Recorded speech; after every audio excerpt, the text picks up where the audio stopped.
Welcome to The Source, where we combine the headlines with in-depth conversations with the newsmakers themselves. I'm Pinky Webb. Today on the program, Boracay Island reopens for local tourists as the government tries to revive the tourism sector. What would be the new normal in the tourism industry?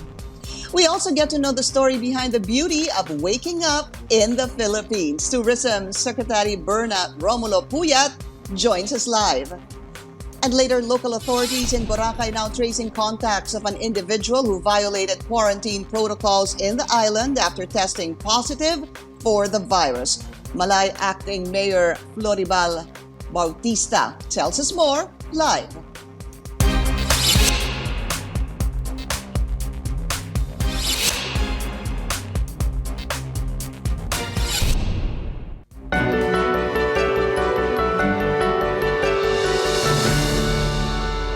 One of the country's most popular tourist spots is finally open again. Boracay Island started welcoming tourists from Western Visayas on Tuesday after a 3-month shutdown because of the coronavirus pandemic. Minimum health standards are in place as the island adjusts to the new normal. What changes can visitors expect, and how is the rest of the country's tourism industry coping amid the pandemic? Let's go straight to the source of the story. We have Tourism Secretary Berna Romulo-Puyat. Sec Berna, welcome to the show, and it's good to see you. Good to see you. Good morning, Pinky, and good morning to everybody watching your show. So thank you for your time. International and domestic travel obviously hardest hit by this COVID-19 pandemic. And you were looking at obviously opening up domestic travel, and you started with Boracay, which actually opened June 16. That was yesterday. So tell us more about that. We're quite excited. Sec Simatu and Sec Anyo and I were there, the Boracay Interagency Task Force, and we were there to check all the protocols. For example, when you enter, you already given a QR code. Well, first, what is more important is all the hotels, not only in Boracay, but the whole Philippines, cannot operate unless they have a certificate to operate by the Department of Tourism. So once you make a reservation, of course, Boracay is now open only first for the Western Visayas, as asked by the governor and the mayor. So you are given a QR code once you make a reservation, and then you scan it and you're allowed to enter. But with that QR code, you are asked to make a medical declaration form that you are fit. Now, let's say when you are in Boracay, you find that you have a temperature, there's a COVID hotline, and you are immediately brought to the hospital nearby, which is in the Bulabog Beach. This is called the Siriaco Tirol Hospital. And once tested for COVID positive, you are immediately brought out of the island. I see. And so far, from what I read, Sec Berna, there are only 6 accredited hotels. Is that true, or Yes. has this increased? We are encouraging because all the hotels in Boracay are accredited. So all we need from them is a letter of intent. When I was there, about 91 already signified so that they wanted to operate, and that's all done online. And then they can already operate. But so far, how many are open? Right now, we are still checking how many are open right now, but 91 have signified. But since right. they're only 91 allowing 91 accredited have signified, have written to us, but there are 300 DOT accredited. But maybe not too many people are wanting, or hotels are wanting to open because it's only for Western Visayas. But of course, we are telling them that Right. the start is only Western Visayas. We want them all to already operate. They are free to do so. We have 4 teams checking the establishments for safety and hygiene protocols.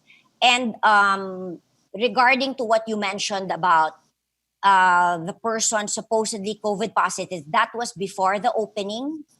It Right. was not yesterday, and we already revoked the accreditation of that hotel because at that time when they accepted, they did not have a certificate to operate, and also as we speak, all the staff and GM of that specific hotel that did not follow are now under quarantine. All right. What Secretary Berna and I are discussing is this report that there was an individual who came from, I believe, Iloilo, who entered Boracay, I believe, sometime June 10 or June 11, Yes, and it was. stayed in one of the hotels, no, Sec Berna? Yes. Boracay was officially open only yesterday. That person went last Friday, pretending because Secretary Simatu, Secretary Anyo, and I were there Thursday and Friday. We left after lunch. Opo. That person arrived after we came, but pretended that she was with our party, and she went to Mm-mm. Boracay, and a hotel accepted her. At that time, the hotel had no certificate to operate. So again, that's already a violation. And she found out she was COVID positive, but she we already know who she was with. We already revoked the Mm-mm. accreditation of the hotel. Number two, the Mm-mm. hotel management, the ones that were with that person, are already in quarantine. So right now, again, just to stress a point, Sec Berna was telling us, Boracay is open, but only for Western. visitors coming from Western Visayas. So Sec Berna, after that, which area are you looking at, or saan pa kaya, who will be allowed to enter Boracay after Western Visayas? Because, another point that needs to be raised here is that it's the start of the rainy season as well. Yeah. When we were talking to Governor Miraflores and the acting mayor of Malay, they were the ones who told us that they only wanted Boracay to be opened first to Western Visayas so that they could do a dry run. In fact, I offered that if it can be open to other areas under modified GCQ, but they said that they wanted first Western Visayas to test and check out their protocols. That was their request. But we're looking at maybe after 2 weeks, we will ask them again if they are open to opening to Mm-mm. other areas under modified GCQ. Sec Berna, is it true that even for those coming from Western Visayas, hindi po papayagan pumasok ng Boracay yung seniors and under 21? Yes. Yes. Under modified GCQ, above 60 and below 21 are still not allowed. But Governor Miraflores was asking if this can be possible. We're now looking at maybe, we asked them to look at it, maybe based on the numbers. Maybe if there are certain portions of Western Visayas that we know have zero COVID, we will look at it. But for the Mm-mm. moment, hindi pa pwede ang over 60 and below 21 because we are still under a modified GCQ.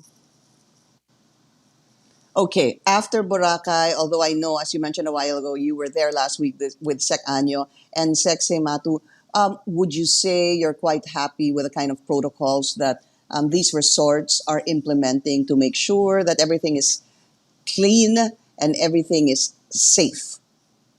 I can say because Boracay is COVID free and their protocols are fantastic. As I've said, when you make a reservation to to a hotel that has a certificate to operate, you are immediately given a QR code and everything is contactless. Even when you enter, they already give you a face mask. Mm-mm. Um, uh, that's the new normal, a face mask, and on the floor, there are already signs where you're going to stand up. So at least you know that there is Mm-mm. physical distancing, and they even give you a hand sanitizer. I guess the new normal, while there is no vaccine, is physical distancing, wearing of masks, and hand sanitizers. Or if you can, better wash your hands all the time. Absolutely. Sec Berna, what are you looking at as the next destination that could also open after Boracay? Um, we're already talking to Governor Yap. Although he is still under GCQ, like Boracay, he is making sure that his COVID lab is already done. He has about 4 RT-PCR machines to test a swab test.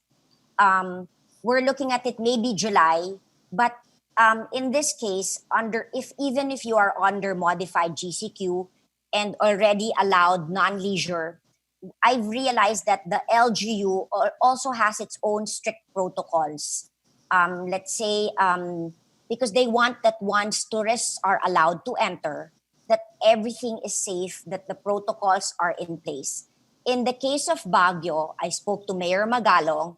Though he is already under modified GCQ, he told us that he wants to open by September. Why? Because again, he wants the protocols, safety protocols and health protocols to be in place. Baguio has been a model. They've been COVID free for the longest time. They have a triage, and they really follow rules. So we take Mm-mm. into consideration that even if it is under modified GCQ, that we respect the LGU, and because we know that when they are ready to accept tourists, that there will be no outbreak at all. What about Palawan? El Nido Palawan has already been given, a lot of the hotels, especially El Nido Resorts, Leo, they've already been given a certificate to operate. They are already allowed, but then the mayor there in Palawan is still hesitant because she still wants to make sure that her health protocols are in place. But I will be talking to the All right. mayor soon, asking her what else does she need so that we can also finally open El Nido Palawan. Okay, Sec Berna, before we go on a break, I just wanted to ask you for people who probably want to go to Boracay. I'm only talking about Boracay now because it's the one that's open to Western Visayas, and possibly it might open to other areas as well. How can you assure the people that it's actually safe to go there? I mean, you were there. What was it like? Pero syempre, wala pa namang masyadong tao when you were there with Sec Mm. Anyo and Sec Um, Simatu. you know what, Pinky? I was quite impressed with the protocols that Governor Miraflores of Aklan had put in place. As I've said, there were foot markings, there was a QR code with a health declaration form, there was already a COVID hotline. And to be honest with you, when I was there, I never felt so safe. It was fantastic. And you know, even with all the safety All right. protocols in place, you still felt the Filipino brand of service. People were so warm. Of course, everybody was wearing either a face mask or a face shield. But other than that, Yeah. it was it because it's been COVID free. So that's why I felt so safe. Yeah. All right. The tourism department has launched a campaign that aims to keep the international market interested in visiting the Philippines. Have you seen it? We find out what Wake Up in the Philippines is all about as our conversation with Tourism Secretary Berna Romulo-Puyat resumes after the quick break.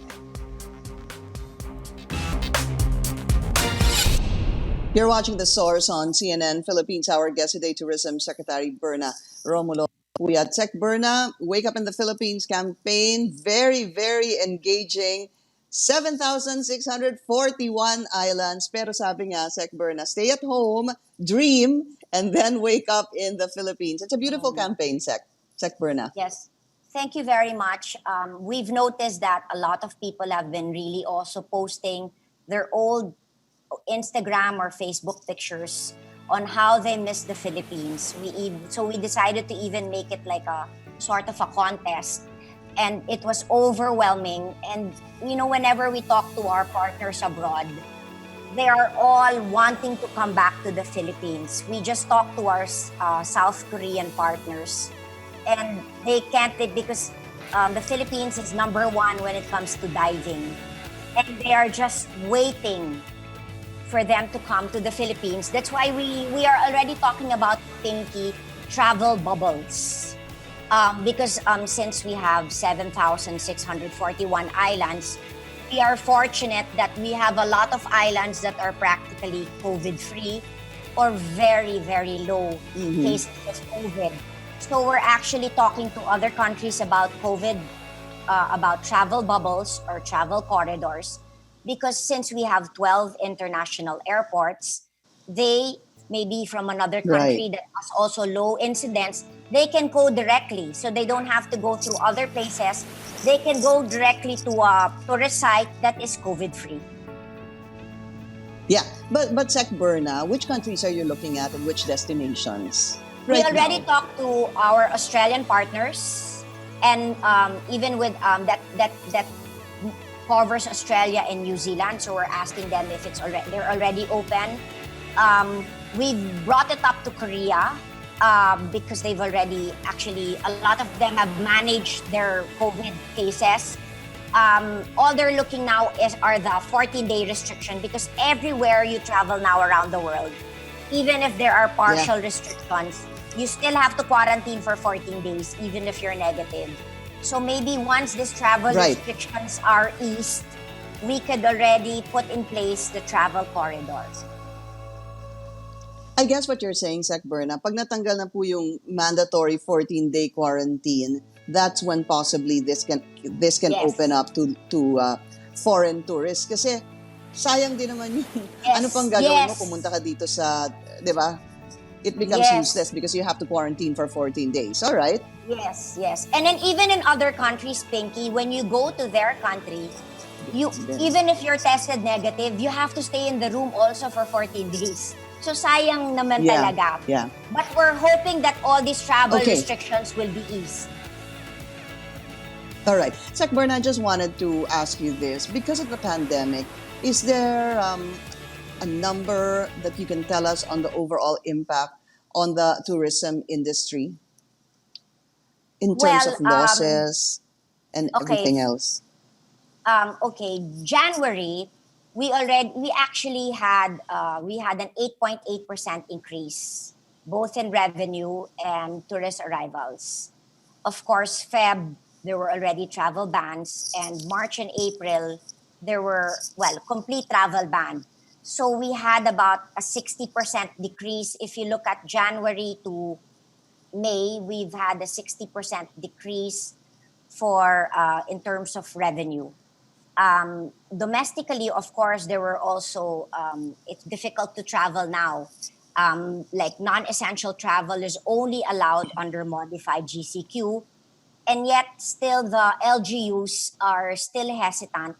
But of course, because they want protocols to be in place. So that's what we're doing. We're helping the different LGUs who are now under a modified GCQ to maybe help them with their protocols so that people who come there will be safe. Right. All right. And eventually, at another time, Sec Berna, it's also good to talk about what Speaker Alan Peter Cayetanos talking about. It's the funding of about 58 billion pesos to prepare the recovery program for the tourism. But we've run out of time. Sec Berna, thank you so much. Thank you so much, Pinky, and thank you so much for guesting us. Thank you. All right, and later, thank you. Ahead of its reopening, Boracay local authorities condemn the breach of quarantine rules of a COVID-19 positive individual. We'll speak to acting Malay Mayor Frolibar Bautista after the break.